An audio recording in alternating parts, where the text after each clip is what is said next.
Hey guys, അപ്പം നമ്മളിന്ന് വന്നിരിക്കുന്നത് ഹാദിയുടെ ഫസ്റ്റ് പാസ്പോർട്ട് സൈസ് ഫോട്ടോ എടുക്കാൻ വേണ്ടിയിട്ടാണ്. അപ്പോൾ നമ്മൾ സ്റ്റുഡിയോയിലെത്തി അവനെ അവിടെ ചെയറിൽ ഇരുത്തിയിട്ടുണ്ട്.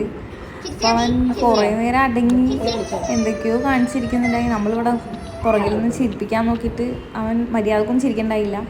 അങ്ങനെ നമ്മൾ കുന്നത്തേലുള്ള പിക്സ്മയിലാണ് നമ്മൾ വന്നത്. അവിടെ വന്ന് ഫോട്ടോസ് എടുത്ത് അപ്പോൾ അതിന് വേണ്ടി വെയിറ്റ് ചെയ്തിരിക്കുകയാണ് നമ്മൾ ഫോട്ടോ കിട്ടാൻ വേണ്ടിയിട്ട്. അപ്പോൾ കുറച്ച് നേരമൊന്നും പിന്നെ അടങ്ങിയിരിക്കണില്ല. നമുക്ക് താഴത്തേക്ക് ഇറങ്ങി അവിടുത്തെ സാധനങ്ങളൊക്കെ അവൻ ഇങ്ങനെ എടുത്ത് നശിപ്പിക്കാൻ നോക്കിയാണ്. അപ്പോൾ അതിൻ്റെ ഇടയിൽ അവൻ ഇത് ജസ്റ്റ് ഒന്ന് സ്ലിപ്പായി വീണു. പിന്നെ അവിടെ നിന്ന് അവൻ ഓടി പിന്നെയും ആ ഫോട്ടോ എടുക്കുന്ന ഏരിയയിലേക്ക് വന്ന് അങ്ങനെ നമുക്ക് ഫോട്ടോ കിട്ടി. നമ്മൾ അവിടെ നിന്ന് ഇറങ്ങിയിട്ടുണ്ടായി. അതിനുശേഷം നമ്മൾ പോയത് പാസ്പോർട്ട് ഓഫീസിലേക്കാണ്. ഹാദിക്ക് പാസ്പോർട്ട് എടുക്കാൻ വേണ്ടിയിട്ടാണ് നമ്മൾ പോയത്. അങ്ങനെ എല്ലാം ഫില്ല് ചെയ്ത് സെറ്റാക്കി നമ്മൾ തിരിച്ചു വന്നപ്പോൾ മറ്റേ ആയുർവേദിക് കരോത്തുഴിയുടെ അവിടെ ഒന്ന് ഇറങ്ങി മാജിക് ബാം മേടിക്കാനുണ്ടായി. അവിടെ നിന്ന്